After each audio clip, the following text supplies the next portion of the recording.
ನಮಸ್ಕಾರ ಎಲ್ಲರಿಗೂ. ಇವತ್ತಿನ ನಮ್ಮ ಚರ್ಚೆ DMI ಅವರ ದಕ್ಷಿಣ ಭಾರತದ ಹಿತ್ತಾಳೆ ಶೇವ್ಗಾ ಪ್ರೆಸ್ ಬಗ್ಗೆ. ಅಂದ್ರೆ ಇದನ್ನ ಹೇಗೆ ಜೋಡಿಸೋದು ಅಂತ ಹಂತ ಹಂತವಾಗಿ ನೋಡೋಣ. ಹೌದು. ಹಾಗಾದ್ರೆ ಶುರು ಮಾಡೋಣ. ಮೊದಲು ಇದರಲ್ಲಿ ಬರೋ ಭಾಗಗಳನ್ನ ನೋಡ್ಬಿಡೋಣ.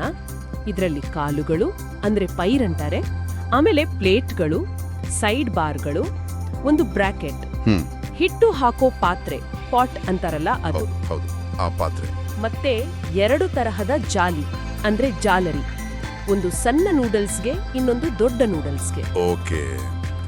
ಜೊತೆಗೆ ಒಂದು ಸ್ಪ್ಯಾನರ್ ಕೂಡ ಇರುತ್ತೆ ಅಲ್ವಾ? ಹೌದು ಹೌದು, ಟೈಟ್ ಮಾಡಕ್ಕೆ ಒಂದು ಸ್ಪ್ಯಾನರ್. ಮೊದಲನೇ ಹಂತ ಕಾಲುಗಳನ್ನ ಜೋಡಿಸೋದು. ವಿಡಿಯೋದಲ್ಲಿ ತೋರಿಸಿದ ಹಾಗೆ ಮೊದಲು ಬೋಲ್ಟ್ ತೆಗಿಬೇಕು, ಆಮೇಲೆ ಮುಖ್ಯ ಭಾಗದಲ್ಲಿ ಒಂದು ಗುರುತಿರುತ್ತೆ, ಅದನ್ನ ನೋಡ್ಕೋಬೇಕು. ಒಂದು ಮಾರ್ಕ್ ಇರುತ್ತೆ. ಹೌದು, ಆ ಮಾರ್ಕಿಗೆ ಸರಿ ಹೊಂದುವ ಸ್ಲಾಟ್ನಲ್ಲಿ ಕಾಲ್ಗಳನ್ನ ಇಟ್ಟು ಫಿಕ್ಸ್ ಮಾಡಬೇಕು. 2 ಕಾಲ್ಗಳನ್ನ ಸೇರಿಸಿದ್ಮೇಲೆ ಸ್ಪ್ಯಾನರ್ ಇಂದ ಸ್ವಲ್ಪ ಟೈಟ್ ಮಾಡಬೇಕು, ಜಾಸ್ತಿ ಅಲ್ಲ, ಸ್ವಲ್ಪ. ಸರಿ. ಈಗ ಮುಂದಿನ ಹಂತಕ್ಕೆ ಹೋಗೋಣ. ಸೈಡ್ ಬಾರ್ಗಳು. ಇಲ್ಲೊಂದು ವಿಶೇಷತೆ ಇದೆ. ಪ್ರತಿ ಸೈಡ್ ಬಾರ್ ಮೇಲೆ ಒಂದು ನಂಬರ್ ಬರ್ದಿದೆ. ಓಹೋ, ನಂಬರ್ಗಳ? ಹೌದು. ಹಾಗೇನೆ ಮುಖ್ಯ ಭಾಗದಲ್ಲೂ ಅದಕ್ಕೆ ಸರಿ ಹೊಂದುವ ನಂಬರ್ ಇದೆ. ಸೊ ಆ ನಂಬರ್ ಪ್ರಕಾರ, ಉದಾಹರಣೆಗೆ 1ನೇ ನಂಬರ್ ಬಾರನ್ನ 1ನೇ ನಂಬರ್ ಜಾಗದಲ್ಲಿ ಹಾಗೆ ಜೋಡಿಸ್ಬೇಕು. ಇದು ತುಂಬಾ ಒಳ್ಳೆ ಐಡಿಯಾ.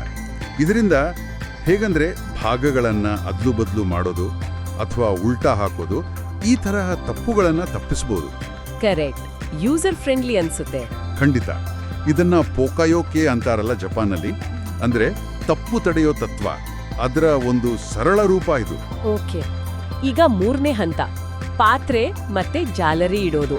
ಪಾತ್ರೆ ಇಡೋಕೆ ಒಂದು ಲಾಕ್ ತರಹ ಜಾಗ ಇರುತ್ತೆ, ಅಲ್ಲಿ ಅದನ್ನ ಸರಿಯಾಗಿ ಕೂರಿಸ್ಬೇಕು.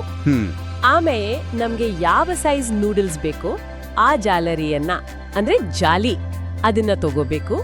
ಸಣ್ಣದೋ ಅಥವಾ ದೊಡ್ಡ ರಂಧ್ರದ್ದು? ಹೌದು. ಇನ್ನು ಕೊನೆ ಹಂತಕ್ಕೆ ಬರೋಣ. ಬ್ರಾಕೆಟ್ ಮತ್ತೆ ಹ್ಯಾಂಡಲ್ ಜೋಡಿಸೋದು. ಈ ಬ್ರಾಕೆಟ್ ಅನ್ನ ಸ್ವಲ್ಪ ಕೆಳಗೆ ಮಾಡಿ, ಅದರ ಮೇಲೂ ಒಂದು ಗುರುತಿರುತ್ತೆ ನೋಡಿ. ಓಕೆ, ಅಲ್ಲೂ ಮಾರ್ಕ್ ಇದೆಯಾ? ಹೌದು. ಆ ಗುರುತನ್ನ ಮುಖ್ಯ ಭಾಗಕ್ಕೆ ಹೊಂದಿಸಿ ಆಮೇಲೆ ಅದನ್ನ ಹೀಗೆ ಸೇರಿಸಬೇಕು. ಸರಿ ಸರಿ.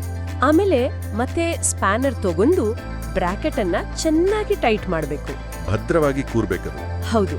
ಫೈನಲ್ ಆಗಿ ಹ್ಯಾಂಡಲ್ ಇದೆಯಲ್ಲ, ಅದನ್ನ ಮೇಲೆ ಜೋಡಿಸ್ಬೇಕು. ಅದರಿಂದ ಹಿಟ್ಟು ಪ್ರೆಸ್ ಮಾಡುವಾಗ ತಿರುಗಿಸೋಕೆ ತುಂಬಾ ಸುಲಭ ಆಗುತ್ತೆ. ಈಗ ನೋಡಿ, ಎಲ್ಲ ಭಾಗಗಳನ್ನ ಜೋಡಿಸಿದ ಹಾಗಾಯ್ತು. ನಮ್ಮ ಶೇವ್ಗಾ ಪ್ರೆಸ್ ರೆಡಿ.